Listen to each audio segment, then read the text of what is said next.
Écrit à l'ange de l'église de Philadelphie. Voici ce que dit le saint, le véritable, celui qui a la clé de David, celui qui ouvre et personne ne fermera, celui qui ferme et personne n'ouvrira. Je connais tes œuvres. Voici parce que tu as peu de puissance et que tu as gardé ma parole et que tu n'as pas renié mon nom, j'ai mis devant toi une porte ouverte que personne ne peut fermer. Voici, je te donne ceux de la synagogue de Satan, qui se disent juifs et ne le sont pas, mais qui mentent. Parce que tu as gardé la parole de la persévérance en moi, je te garderai aussi à l'heure de la tentation qui va venir sur le monde entier pour éprouver les habitants de la terre. Je viens bientôt. Retiens ce que tu as afin que personne ne prenne ta couronne. Que celui qui a des oreilles entende ce que l'Esprit dit aux églises.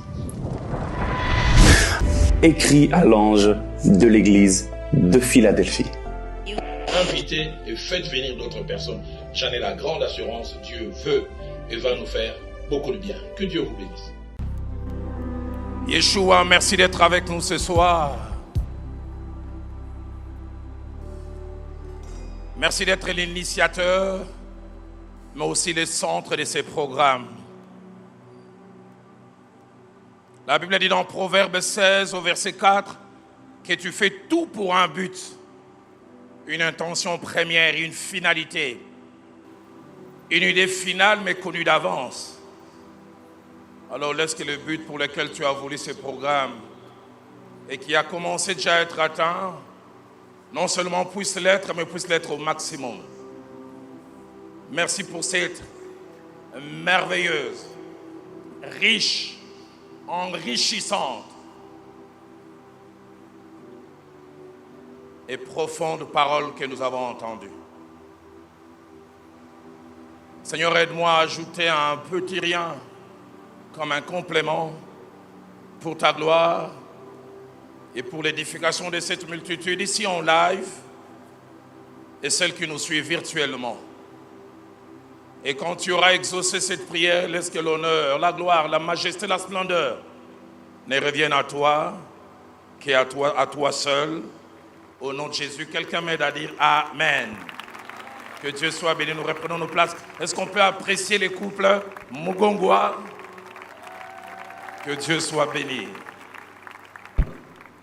Je voudrais rendre grâce à Dieu pour cette soirée. Et je suis revenu ici avec beaucoup d'émotion. Parce que le 9 septembre 69, qui n'était pas encore né, qui lève la main. Voilà. Merci. Le 9 septembre 69, j'ai commencé l'école primaire ici. Mais de l'autre côté, à l'EP4, à l'Athénée de Kalina. Et puis, en juillet 82, j'ai eu mon diplôme d'État là, en 6e biochimie. J'avais comme disciple le pasteur Coutinho Fernando. Et tout à l'heure, avec beaucoup d'émotion, je me suis assis sur mon banc de la 6e D et j'ai pris la photo avec ma fille, Madame Lombo. Ça m'a fait énormément et des émotions, mais aussi un énorme plaisir. Merci à Lord Lombo Ministry pour ces programmes, pile ou face. Si vous le savez, je vous le rappelle. Si vous ne le savez pas, c'est juste un programme où on part d'un seul passage biblique et on essaye de faire sortir deux messages différents. Et Lord, il était tellement profond, profondissime. J'étais en train de ronger mon frère. Vous savez, quand dans un programme comme ça, vous devez prêcher en deuxième, vous avez l'impression que ça, c'est une éternité. Mais est-ce qu'on peut m'aider à apprécier le pasteur Lord Lombo? J'ai toujours deux sentiments quand je l'entends prêcher. Le premier, c'est qu'à son âge, je n'avais pas la compréhension des Écritures qu'il a. Il est profond. Et tout à l'heure, quand il est fini, il est venu pour que je prie pour lui. Je lui ai cogné la tête, mais il ne savait pas, je disais, mais le deuxième sentiment que j'ai, je ne sais pas dans combien d'années il aura 60 ans comme moi, je me dis, quand il aura l'âge que j'ai, qu'est-ce qu'il va encore prêcher?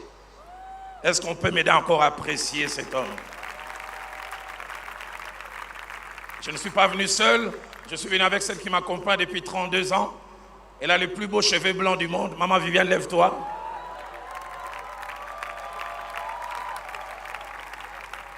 Elle s'est battue pour les noircir. J'ai dit, c'est moi qui ai apprécié. Laisse ça comme ça. Que Dieu soit béni. Et grande est ma joie de voir ces éminents hommes de Dieu qui sont ici. J'aimerais lire avec vous, non pas un verset, mais un demi-verset. Aidez-moi à dire à votre voisin, l'apôtre va prêcher sur un demi-verset. Change de voisin, dit demi-verset. Apocalypse au chapitre 3, nous lirons les versets 12, mais simplement la partie A.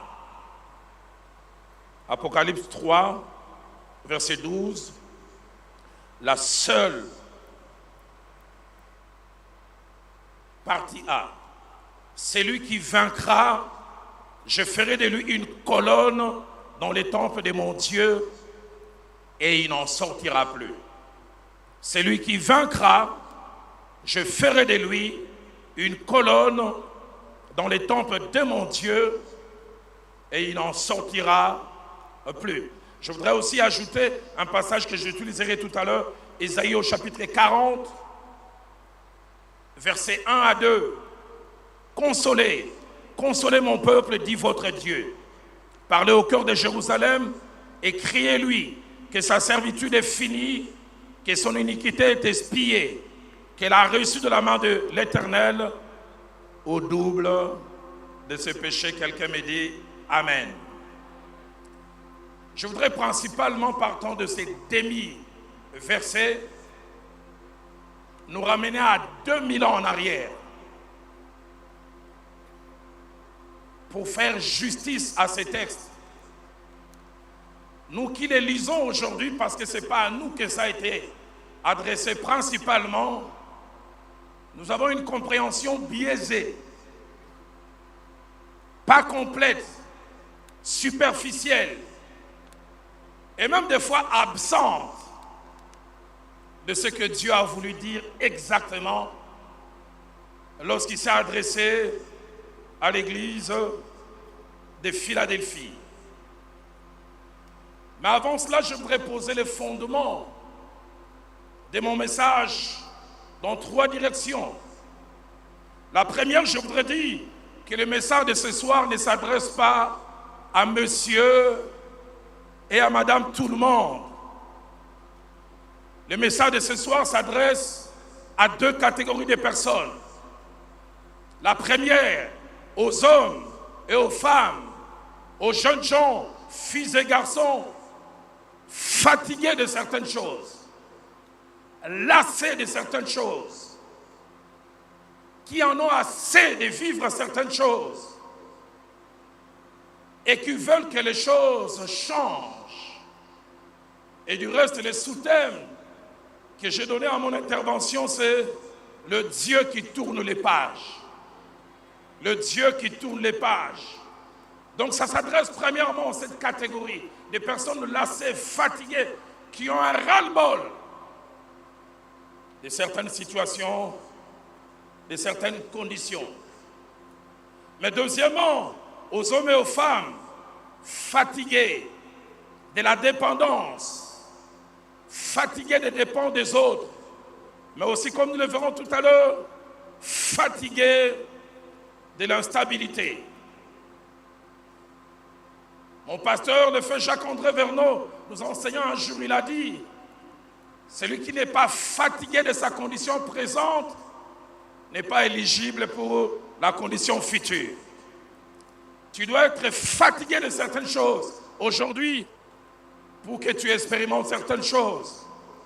Nombre 11, verset 6, puis verset 31 à 32, nous montre que la caille a été donnée aux gens qui étaient fatigués de la manne. Seigneur, nous sommes fatigués de la manne. Lundi, manne. Mardi, manne, même si c'était la nourriture qui venait de Dieu. Fatigués de la manne, la caille est venue. Juge au chapitre 6, au verset 13. La Bible nous parle d'un homme qui était fatigué d'un Dieu historique. D'ailleurs, il s'appelait. L'ange de l'Éternel lui apparaît Il appelle vaillant héros, l'Éternel est avec toi. Il dit, où sont ces choses dont nos pères nous parlaient? S'il était quinois, il voulait dire, lorsqu'on nous disait que l'Éternel a fait telle chose. Un jour, je reçois une dame au bureau, elle me présente son problème. En homme de Dieu, je commence en faisant un voyage dans la Bible, lui dire voici ce que Dieu a fait, voici ce que Dieu a fait. Il a fendu les eaux de la mer Rouge. Elle me regardait calmement. Après, elle m'a dit, pasteur, ce dont j'ai besoin, ce n'est pas que tu me parles des eaux de la mer Rouge ouvertes hier. Je veux que Dieu ouvre mes mers rouges à moi aujourd'hui. Gédéon, parce qu'il était fatigué d'un Dieu historique, il a vu un Dieu au présent. Les 4 lépreux de 2 Rois chapitre 7, versets 3 à 5, ont vu leurs conditions changer parce qu'ils en avaient assez de rester à cet endroit et ils mouraient de faim.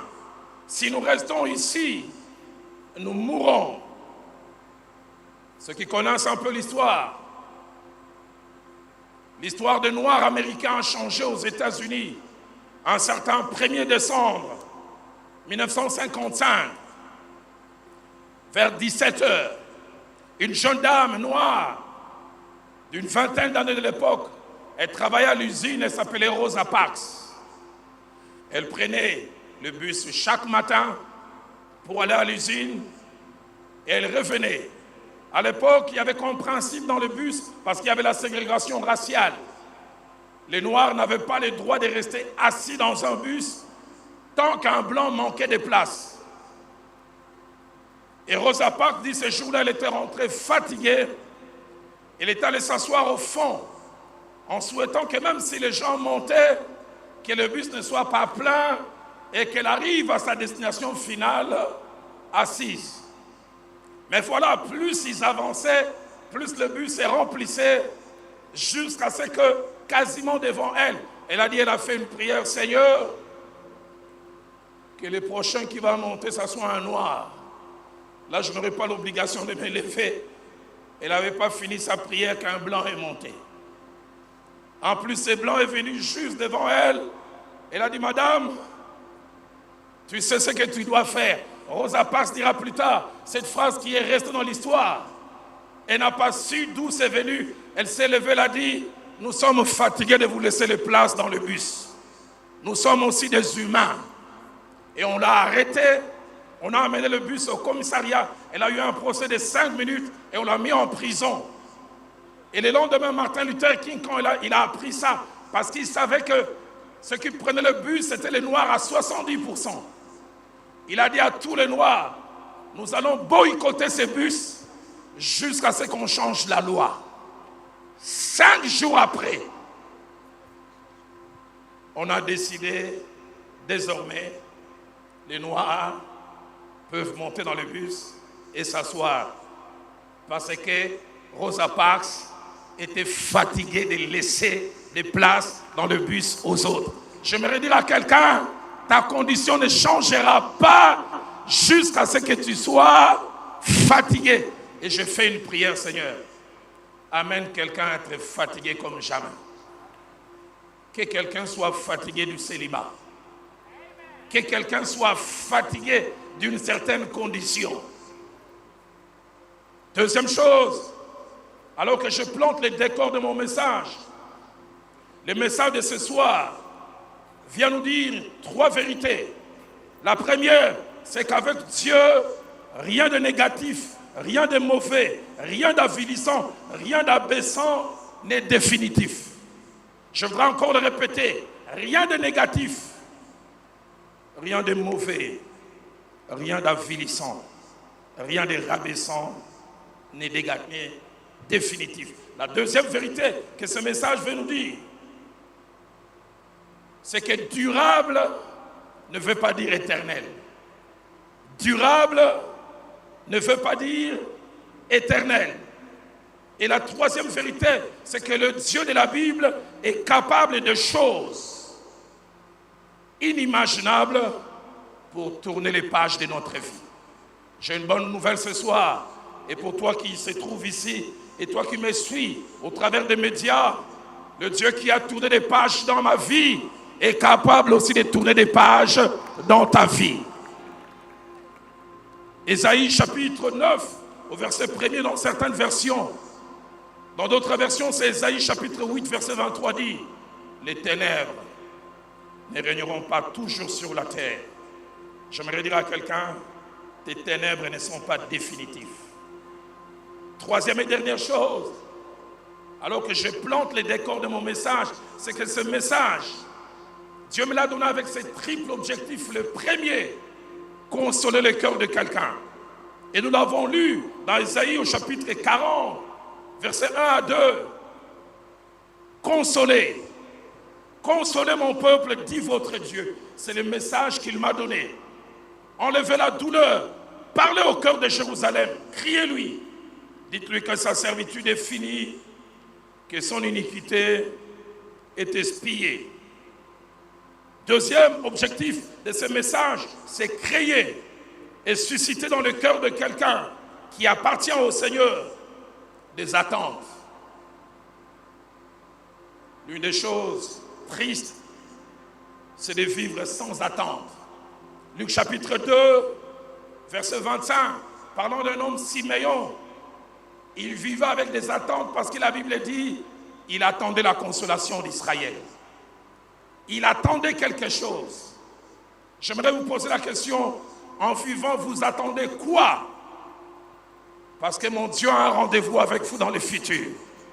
Un rendez-vous que peut-être vous ne connaissez pas, mais que lui connaît et qu'il a placé. Toujours Luc, au chapitre 2, au chapitre 23 plutôt, verset 51, parle de cet homme qui s'appelait Joseph d'Arimathée, et il dit qu'il attendait les royaumes des cieux. Troisième et dernier objectif de cet enseignement, c'est nous encourager à ne jamais perdre quelque chose d'essentiel. L'espérance. L'espérance, c'est ce sentiment profond qu'on a dans son cœur qui nous fait dire, c'est qu'aujourd'hui ne me donne pas, demain pourra me les donner. Et ce que même demain ne me donne pas, le surlendemain pourra me les donner. Et j'aime ce que ma Bible à moi dit. Pour tout celui qui vit, il y a encore de l'espérance. Et un chien vivant vaut mieux qu'un lion mort. Quand le Seigneur écrit à cette église de Philadelphie, il dit plusieurs choses. Et je bénis Dieu pour l'exégèse merveilleuse que le pasteur Lode a eu à faire. Mais au verset 12, la première partie, l'Éternel s'arrête et il adresse à cette église de Philadelphie une parole profonde. Profonde pour eux, pas beaucoup pour nous. Nous le comprendrons tout à l'heure dans 15 minutes et puis je vais clore et nous allons passer un moment dans la prière.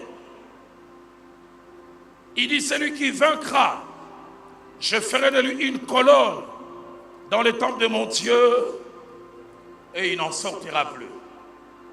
Pour comprendre ce message, c'est pourquoi je dis, j'aimerais nous ramener à 2000 ans en arrière, être avec ceux de Philadelphie, ressentir ce qu'ils avaient ressenti quand l'ange à qui ce message a été adressé en premier leur a rapporté ce message. Ces 5 informations. La première, c'est que la ville de Philadelphie était une ville romaine située en Lydie, grande capitale romaine et italienne de l'époque, fondée par l'empereur romain appelé Attale II. Attale II a régné de 159 à 138 avant Jésus-Christ. Deuxièmement, le nom Philadelphie veut dire amour fraternel ou des frères qui s'aiment. C'est un jeune roi qu'il avait donné, le roi Attale, l'a donné en souvenir de son frère qui s'appelait Eumène, E-U-M-N-E-N-E, à qui il a succédé comme empereur et qu'il aimait beaucoup. Et il disait, parce que je l'aime, cette ville on l'appellera Philadelphie, amour fraternel. Troisième chose, la ville de Philadelphie aujourd'hui se trouve en Turquie et ça s'appelle Al-Seir. A-L-A-S-E-H-I-R, dans la Turquie actuelle. Quatrième et cinquième information qui vont mieux nous aider à comprendre ces messages et nous approprier aussi cela aujourd'hui. C'est que la ville de Philadelphie était bâtie sur une colline de plus de 245 mètres au-dessus. 245 mètres de hauteur, dans une région volcanique, appelée autrefois terre brûlée. Ils avaient un sol fertile, ils faisaient beaucoup d'agriculture, on plantait beaucoup de fruits, surtout des vignes. Ça me rappelle un peu Goma. Mais la cinquième information qui est la plus importante, c'est que cette région où il y avait la ville de Philadelphie subissait régulièrement, à cause des volcans qui avaient non seulement des éruptions volcaniques, mais aussi beaucoup de tremblements de terre. Et à cause de ce mélange détonnant, d'un côté éruption volcanique et de l'autre côté tremblement de terre, plusieurs choses s'est passées, 4 principalement. La première, la ville était souvent détruite et reconstruite, souvent détruite. Il y a quelques années, j'ai mon assistant, pasteur Benjamin, qui a grandi à Goma. 97, 98, 99, même 2000, j'allais régulièrement à Goma. Je retourne en 2006 à Goma, la grande cathédrale a disparu. Et on nous a dit combien, quand il y a eu éruption volcanique, les laves venaient et ont fait disparaître ces grands bâtiments. Et Philadelphie, à cause des éruptions volcaniques, souvent détruites et souvent reconstruites, même en l'an 71 et 71 de cette année, il y a eu encore tremblement de terre là-bas. Deuxième chose qui arrivait à cause de toutes ces conditions, c'est qu'avec les temps, comme au Japon aujourd'hui, les gens à Philadelphie ne construisaient plus en matériaux durables. Parce que plus vous construisez en béton, en pierre, quand il y a éruption volcanique, les dégâts sont consistants. Les gens meurent. Au Japon aujourd'hui, on construit beaucoup en bois ou dans d'autres matériaux faciles à éviter des effets collatéraux. Mais troisième conséquence attachée à ces éruptions volcaniques et à ces tremblements de terre, c'est que les gens vivaient en constante alerte, comme au Japon. Au Japon, dès que l'on voit qu'il est possible dans 2 heures, dans 3 heures, il puisse y avoir tremblement de terre, l'alarme sonne et tout le monde est obligé d'aller se cacher dans des abris. Mais à l'époque, la science n'était pas aussi développée. Les gens vivaient en alerte. À chaque instant, un tremblement de terre peut arriver. Et la quatrième et dernière chose, plusieurs maisons, souvent des huttes et des cases, cassées par des tremblements de terre, et les gens qui n'arrivaient pas à construire cherchaient des morceaux de bois qu'ils utilisaient comme colonnes pour soutenir leur maison qui s'était affaissée. Ils n'ont pas la possibilité de reconstruire. Ils vont chercher des morceaux de bois. Ils coupent un arbre et ils mettent au sol pour que ça tienne et que ça soutienne un mur. Et l'histoire dit, dès l'instant où il y avait tremblement de terre, ceux de Philadelphie faisaient 2 choses.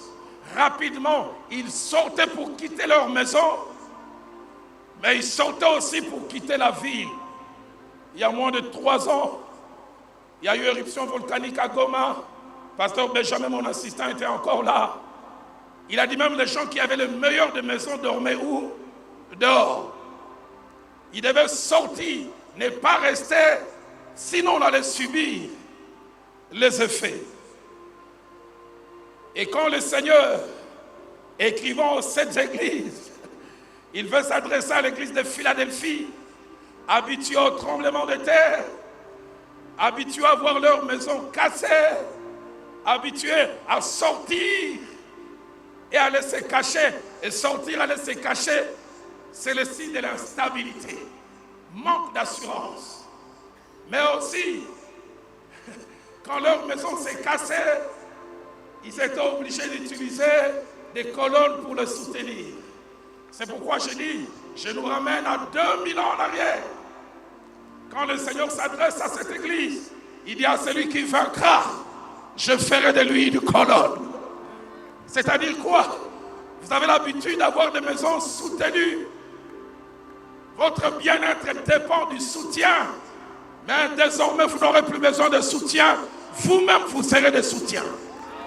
Je suis venu dire à quelqu'un ce soir, Dieu m'a dit la saison pour toi de dépendre des autres tend vers sa fin. Le Dieu que je sers depuis ma jeunesse a décidé de faire de toi une colonne. Une colonne. Une colonne. Je le sens dans mon cœur. Plusieurs vont devenir des colonnes. Quand on parle de colonnes, on parle de support vertical, en pierre, en bois, en fer ou en métal, qui repose sur une base avec comme objectif de soutenir et de supporter autre chose. Deuxièmement, quand on parle de colonnes, c'est ce qui aide autre chose à tenir.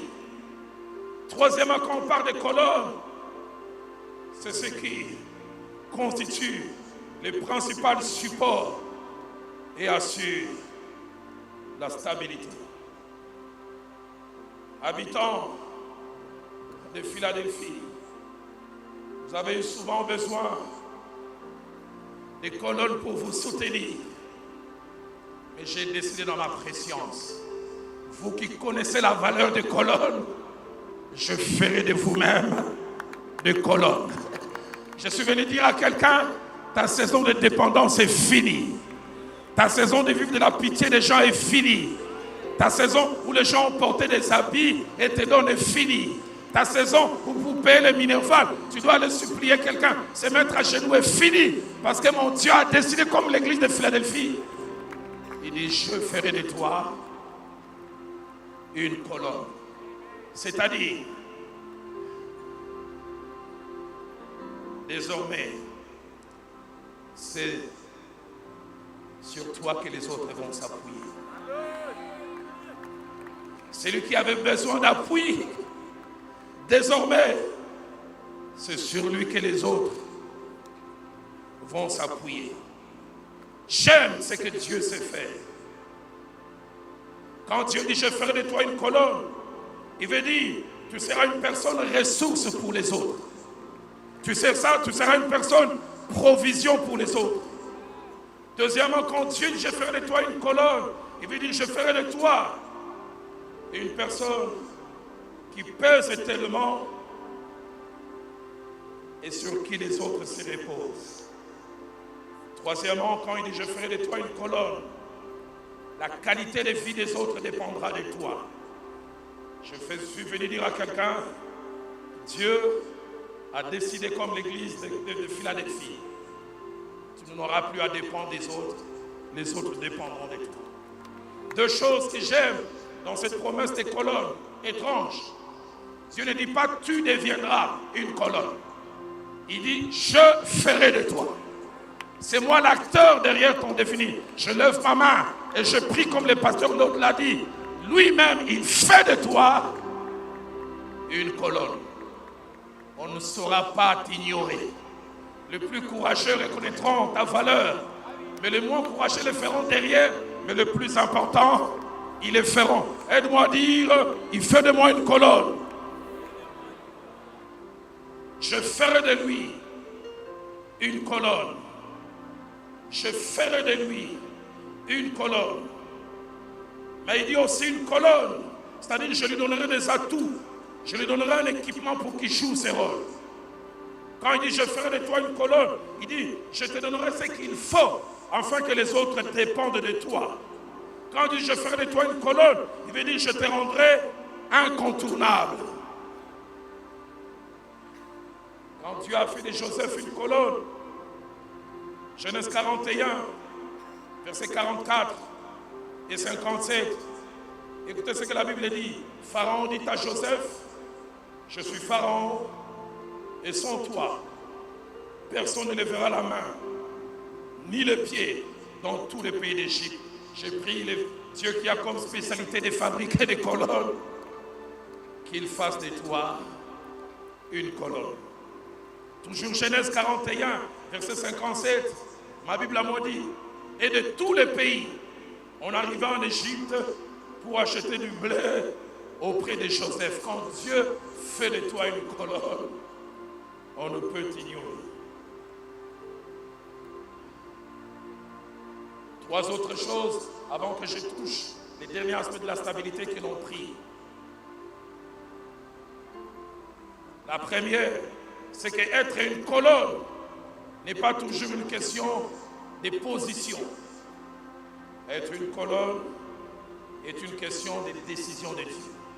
J'aime beaucoup dans Actes des Apôtres, au chapitre 27, au verset 24. L'apôtre Paul est dans cette embarcation.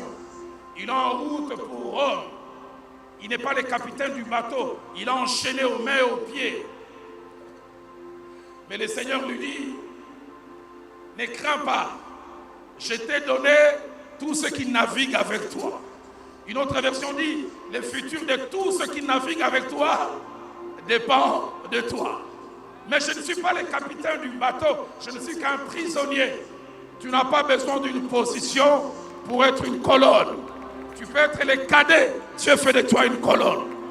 Les gens peuvent t'ignorer, Dieu fait de toi une colonne. Seigneur, que cette saison des colonnes soit les partages de quelqu'un.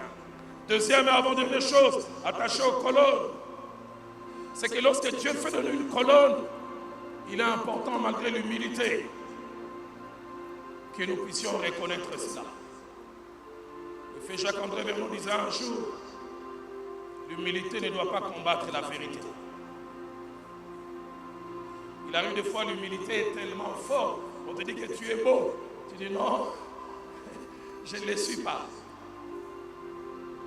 Genèse 45, au verset 8, Joseph est humble, mais écoutez le message qu'il envoie.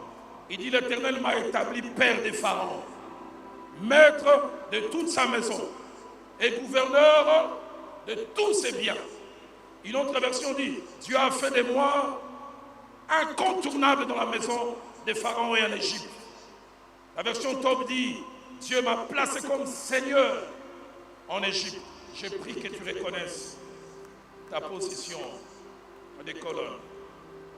Troisième et dernière chose, c'est qu'être une colonne est une réalité à double tranchant.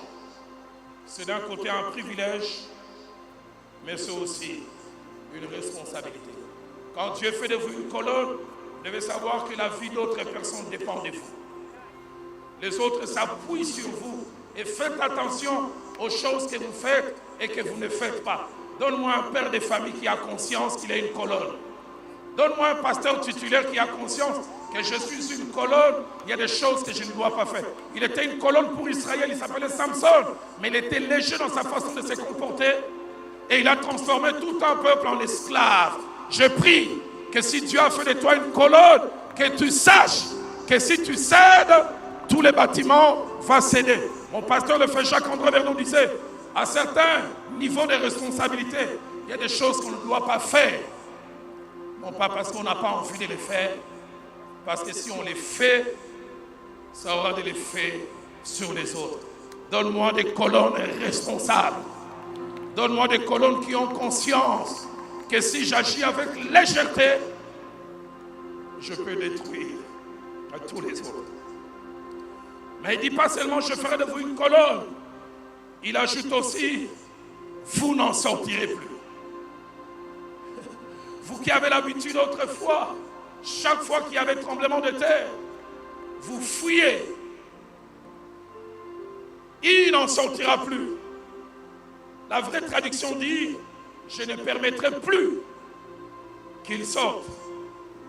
La traduction Alfred Cohen que j'aime beaucoup dit, il restera à jamais Qu'est-ce que le Seigneur veut nous enseigner au travers de cette deuxième partie et que ceux de Philadelphie avaient compris? Dieu était en train d'inaugurer une saison de stabilité. Je lève ma main et je déclare une saison de stabilité dans votre vie. Une saison où vous restez à des endroits et vous n'avez pas peur.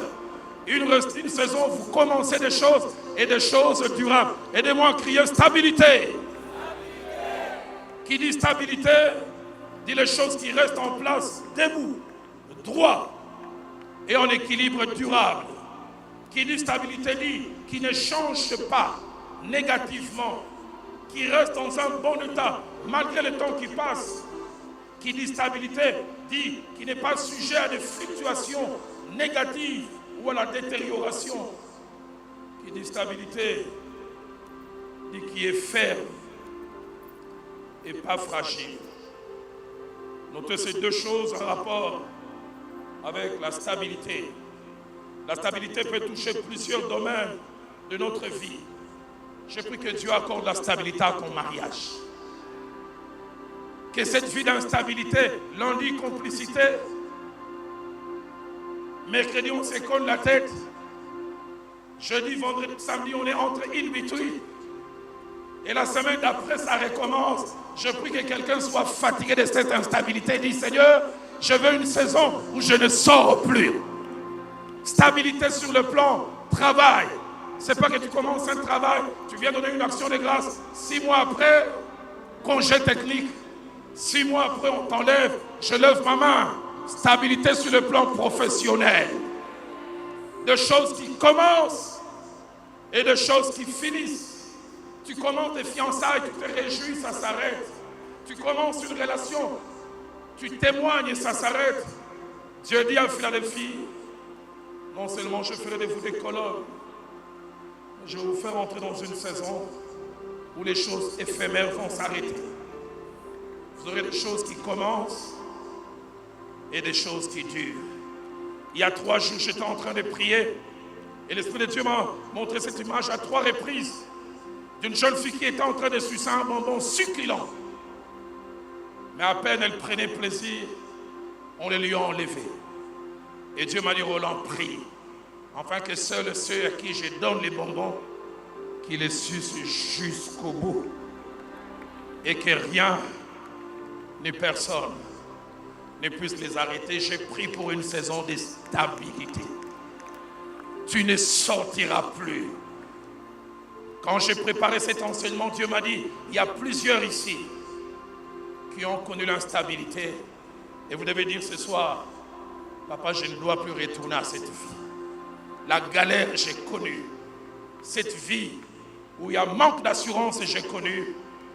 Que Dieu me fasse entrer dans une nouvelle saison.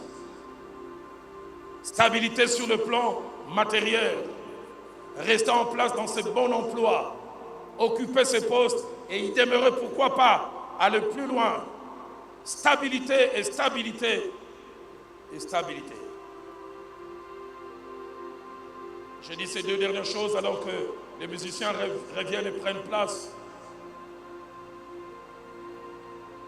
Il y a des gens, quand Dieu vous accorde la stabilité, vous devez prier qu'elle demeure. Parce que de votre stabilité dépend la vie d'autres personnes. Je me souviens en Nairobi, mon épouse et moi, on a connu un moment de stabilité matérielle. Et nos 3 filles de l'époque ne sont pas allées à l'école. Elles n'avaient pas de problème. Le problème, c'est elle et moi. Instabilité financière et l'avenir des enfants a été menacé.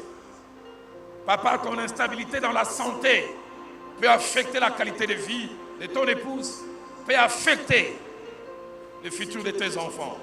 Je déclare, comme le Seigneur avait dit à l'église de Philadelphie, autrefois tu sortais beaucoup, autrefois tu vivais dans le manque d'assurance, mais je vais te faire entrer dans une saison de stabilité, où tu ne sortiras plus, où quand tu commenceras des choses, tu vas aller jusqu'au bout.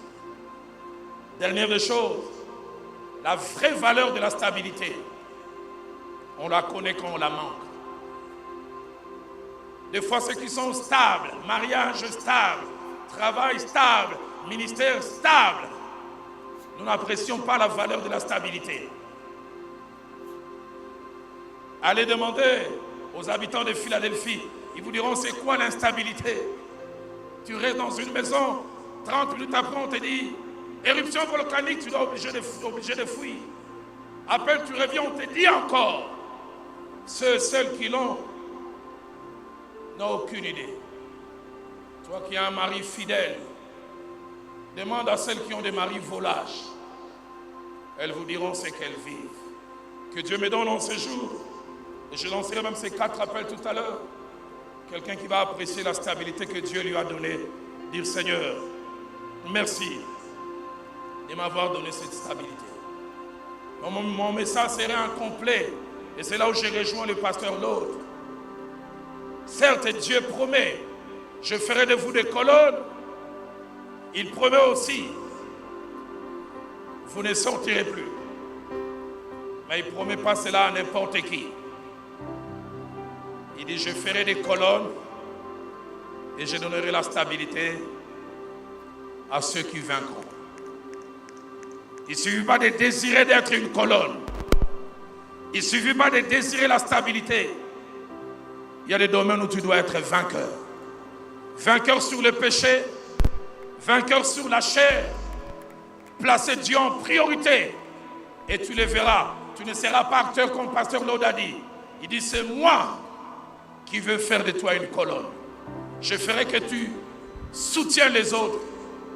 C'est moi qui veux arrêter l'instabilité. Est-ce qu'on peut s'élever tous en acclamant le Seigneur alors que je lance ces 4 appels et j'inviterai un merveilleux homme de Dieu venu de Goma, le docteur Rémi Bissaga qui va s'avancer. On va vous libérer dans plus de 10 minutes. Docteur Rémi Bissaga vient. Je lance ces 4 appels. Le premier appel, il y a des hommes, il y a des femmes qui autrefois étaient dépendantes d'autres. Mais Dieu a fait de vous des colonnes. Et vous voulez être reconnaissant vis-à-vis de Dieu. Autrefois, je dépendais. Autrefois, je devais m'appuyer sur les gens. Mais depuis 1 année, depuis 2 ans, depuis 3 ans, Dieu a fait de moi celui sur qui les autres s'appuient. Y a-t-il quelqu'un qui veut reconnaître qu'il n'était rien?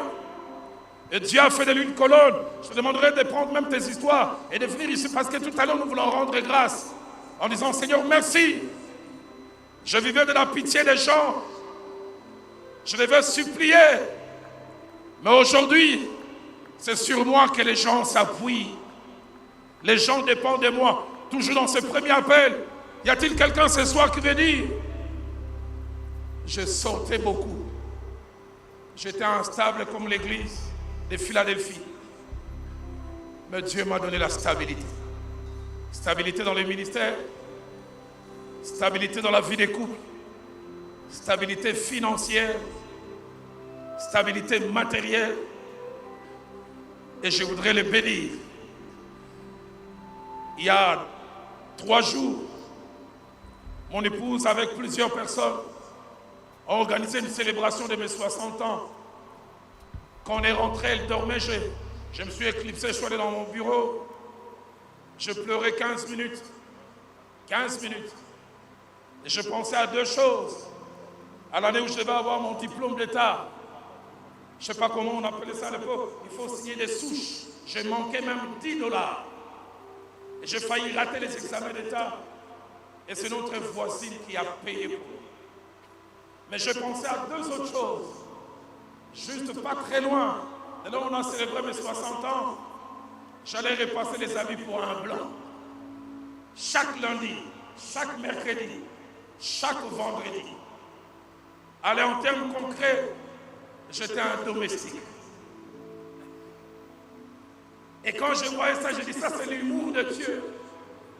42 ans après, juste en face, on vient fêter mes 60 ans. Avec qui comme invité? J'aimerais dire à quelqu'un, Dieu peut faire de toi une colonne. Y a-t-il quelqu'un qui va apprécier Il a fait de moi une colonne. La stabilité, je la manquais. Il me l'a donné par ce travail. Et vous allez venir ici tout à l'heure, nous allons prier. Deuxième appel que je voudrais lancer, c'est quelqu'un qui est fatigué d'être dépendant. Je suis comme ceux de Philadelphie autrefois. Les choses de ma vie sont cassées. Elles ont besoin de colonnes pour les appuyer. Sans ces colonnes, elles tombent. J'en ai assez. À chaque rentrée scolaire, je dois aller m'agenouiller devant quelqu'un. Pour un travail de fin de cycle, je dois faire des faire-part. Je ne sais pas. C'est pourquoi tu es fatigué. Je suis fatigué de vivre de la pitié des gens. Pour que je m'habille, les gens doivent se débarrasser de leurs vieux habits. Pour que mes enfants s'habillent, je dois aller au social de l'église. Y a-t-il quelqu'un ce soir qui veut dire? Je suis fatigué d'avoir besoin des colonnes. Mais toujours dans ce deuxième appel, quelqu'un qui veut dire, je suis fatigué de l'instabilité, des choses éphémères, des choses qui commencent et qui ne finissent pas, ou plutôt qui finissent à peine. À peine je prends plaisir, je témoigne où ça s'arrête. Je veux, comme l'église de Philadelphie, entrer dans une saison où je ne sortirai plus. Où je ne sortirai plus. Où je ne sortirai plus. Troisième et avant-dernier appel que je vais lancer. J'entendais le mot honte, opprobre. Vous dépendez tellement des hommes que ça vous a amené à une condition de honte. Des fois, pour avoir, il faut mentir. Quand j'ai prié, Dieu me parlait d'une jeune dame. Pour que tes enfants étudient, tu dois coucher avec des hommes. Tu dois leur céder ton corps. Tu ne vas pas sur les boulevards vendre ton corps, mais tu es presque aussi une prostituée. Tu vis dans la honte. Dieu me disait même, il y a quelqu'un pour que tu vives, tu dois mentir. Je suis malade, j'ai ceci. C'est du mensonge que tu retires ce que tu dois avoir. C'est pourquoi je disais au départ, ce message est pour ceux et celles qui sont fatigués. Je suis fatigué de céder mon corps pour avoir. Je suis fatigué de mentir pour avoir. Je suis fatigué d'être malhonnête. Quatrième et dernier appel. Dieu n'a pas encore fait de vous une colonne. Vous vivez encore l'instabilité, mais vous croyez en Dieu. Vous croyez en Dieu. Vous croyez en Dieu. Vous croyez en Dieu. Que le Dieu qui change les conditions peut le faire. Que le maître des temps et des circonstances peut le faire. On va entonner ces cantiques. Et d'abord, je prierai avec le premier groupe. Et je descendrai même là avec vous. Parce que je fais partie de vous. J'aime souvent dire, dans ma vie, je n'ai pas eu besoin de dictionnaire pour connaître la signification de la pauvreté. Je l'ai réellement connue. Je l'ai connue. Ce matin, alors que je revoyais mes notes, je pensais à 83, 84, 85. Ma mère travaillait comme femme de ménage à l'IPEN à l'époque, Institut pédagogique national. Et les étudiants mangeaient le poisson chinchard, Thompson. Et c'était tellement gros que les étudiants ne mangeaient pas les têtes. Et maman ramassait toutes les têtes de Thompson. Et nous, à la maison, on attendait les retours de maman avec ces têtes de Thompson comme si c'était les retours de Jésus. Quand il arrivait avec, on se mettait à se réjouir. Notre nourriture était arrivée. Ah, aujourd'hui, nous qui dépendions, Dieu a fait de nous des colonnes. Mon assistant m'a montré encore la liste de plus de 158 enfants pour lesquels je paye les Minerval. J'ai dit, Seigneur, aujourd'hui je peux prendre en charge les enfants de l'école primaire, secondaire et même université. C'est pourquoi j'ai envie de chanter avec quelqu'un. Maya misonangaye. Ekomi. Hallelujah.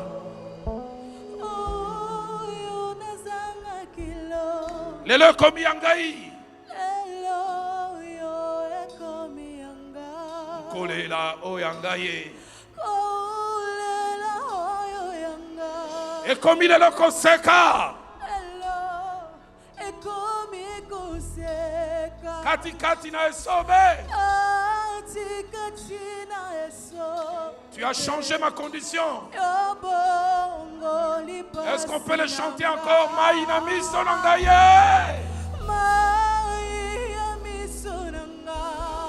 Et comme il est le maya komela. Oh!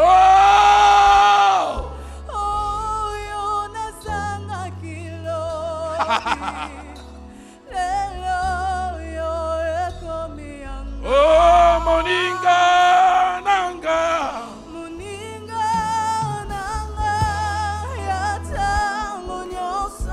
Il m'a jamais abandonné.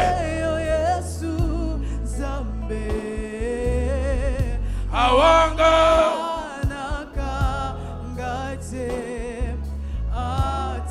Apota ya motema na ngai okausi yango.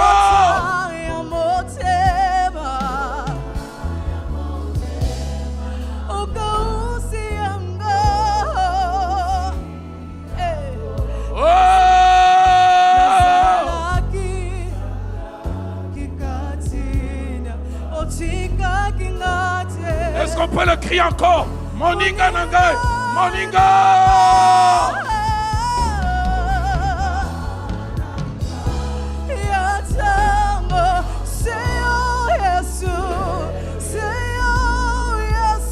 Awanga na kingaite.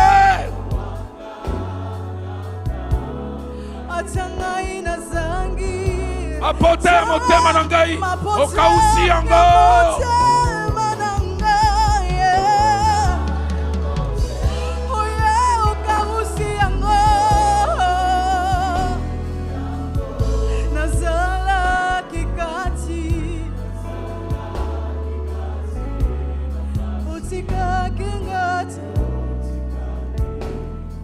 Whoa, whoa, whoa, whoa, whoa, whoa, whoa,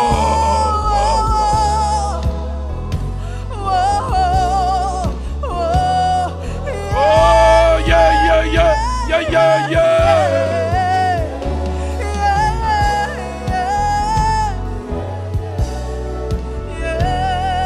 Whoa, whoa, whoa, whoa, whoa, whoa.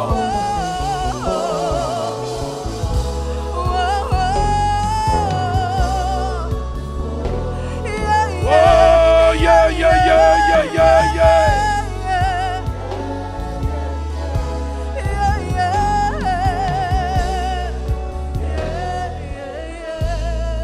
Vous qui faites partie du premier appel, élevez vos voix. Et je sens dans mon cœur le pasteur Lord va monter, ou mieux remonter. Pasteur Lord remonte.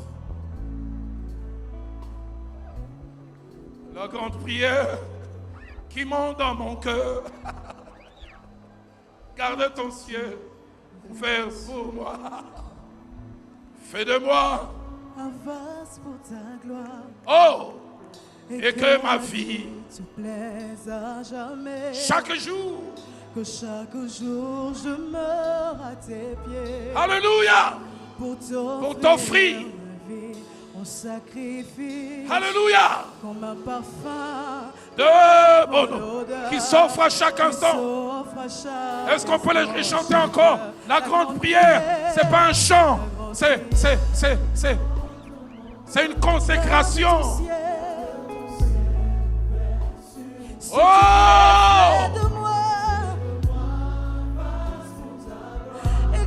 Hier je n'avais pas, c'est toi qui m'as donné et je vais apprécier cela. Oh!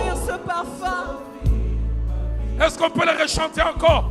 Comme un parfum de bonheur. Est-ce qu'on peut le rechanter? Encore une fois la grande prière. La grande prière. La grande prière. S'il te tremblement de mon cœur.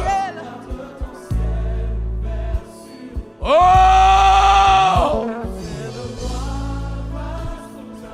Et que ma vie que chaque jour t'offrir, Seigneur. Ah, comme un parfum, Qui s'offre chaque... tant que tu donnes un chant. je te donne mes louanges. Je promets à chaque instant.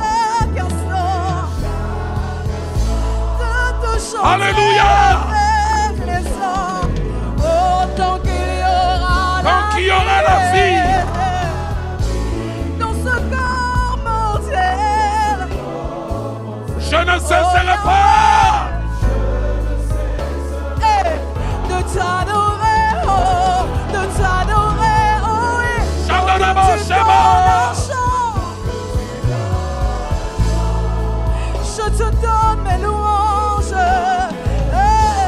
Je promets qu'à chaque instant, que chaque jour de ma vie, chaque minute de ma vie, tant qu'il y aura la vie dans ce corps mortel, dans ce corps mortel, je ne cesserai pas. Je ne cesserai jamais, jamais, jamais, jamais, jamais. Je ne cesserai pas de t'adorer. Oh, oh, Je ne cesserai pas. Je ne cesserai pas. Je ne cesserai, je ne cesserai, je ne cesserai pas de t'adorer.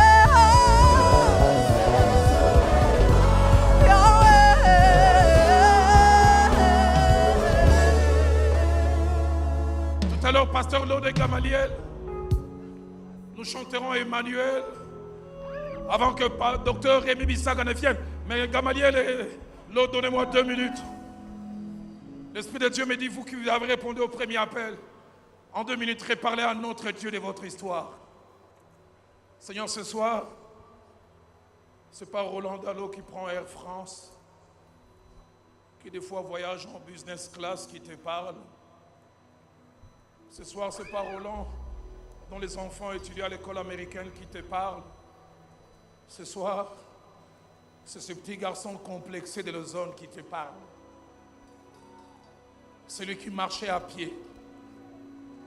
Celui qui avait l'impression qu'il était né du mauvais côté de la vie. Celui pour qui les grandes vacances n'existaient pas.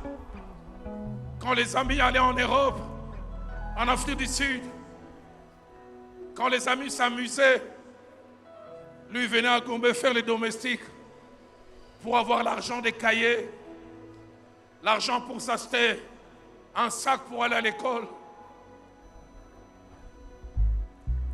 C'est ce petit garçon, quand il a eu entre 14, 15 et 16 ans, dans son adolescence, il a commencé à faire la cour aux jeunes filles.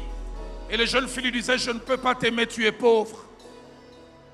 On m'a dit que tu fais les domestiques à Gombe. C'est ce petit garçon d'autrefois qui vient te parler. Celui qui dormait dans ses lits à 4 avec ses frères. C'est celui qui dormait dans ses lits avec des puces, binse quoi. C'est ce petit garçon qui ne portait que des habits de seconde main. Tombola Boaka. C'est ce petit garçon d'autrefois. C'est ce petit garçon qui quittait l'Ozone pour venir ici à l'Athénée à pied. Il y avait un bus scolaire, mais les finances de mes parents ne permettaient pas que j'aie ça. Merci d'avoir fait de moi une colonne. Les gens me voient dans le monde aujourd'hui, mais ils n'ont aucune idée à quoi ressemblait mon hier. Et moi, je n'oublierai jamais mon hier. Mon hier que tu as transformé en aujourd'hui me permet de plus m'attacher à toi, de mieux te servir.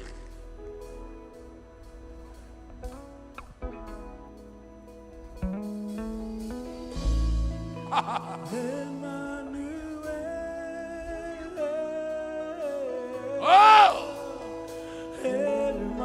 C'est ça la différence. C'est Dieu avec une vie. Dieu avec une personne.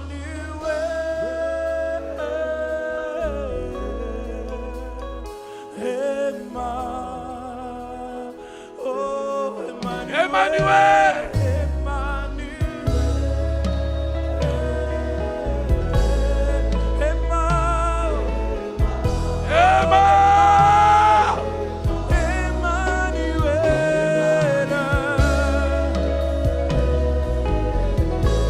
Tu as fait de moi une colonne. Tu m'as donné la stabilité.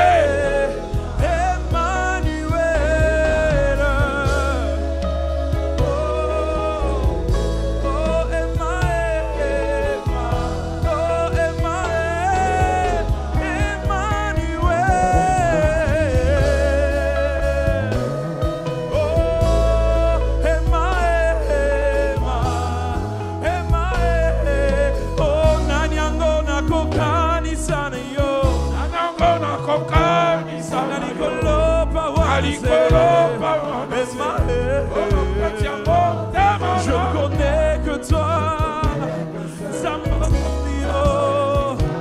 comme il pesa, mon condio.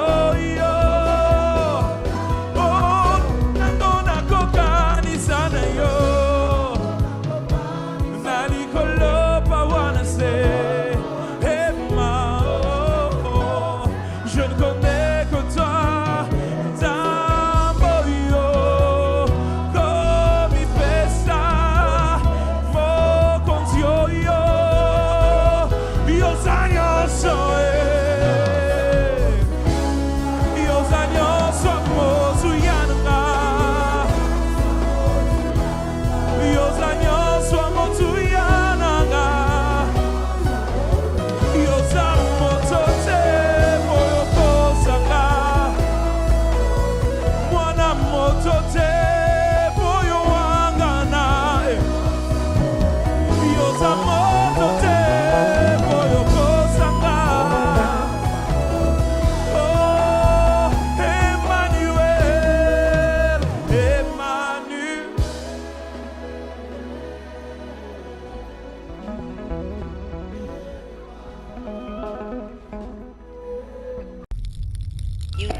Écrit à l'ange de l'église de Philadelphie.